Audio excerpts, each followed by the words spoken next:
ยายดำผู้อมลำผู้บกขลับเนาะกินอันคือสีมากเลยเนาะอันพ่อยังเสือดิแล้วรอยแล้วที่แล้วสมาร์ทมองเด็กก็ทำเนี่ยเดี๋ยวบางตัวไล่ทำใจจะกลัวมองเด็กกูน่ะแย่นไปแอมเปียเขาเลยโอ้ผู้เมียนตัวเนี่ยผู้ยังเป๊ปซี่ตัวเนี่ยโอ้โห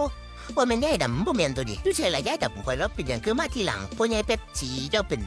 พอใหญ่เด็กกับบ่แม่นเป็นแม่ใหญ่เด็กก็คือไปเรียนตามบริเสือดำเธอบ่ได้นำบ่ยีเสือไปเธอไปใส่มาเมื่อกี้นี่เสียเป็นร่องอันเห็นพ่อใหญ่เบิ่มแล้วมาตะพัวก็เลยไปแบกันหาแล้วก่อนนะเสียแต่เสียโหลดบ่ได้สำคัญโอ้ยเว้าปานเขาปิดตัวเลือกเจ้าของน้อยใหญ่ดำเจ้าก็สำคัญตัวเดียวครับแต่ผู้ใดตีกันครับผมแต่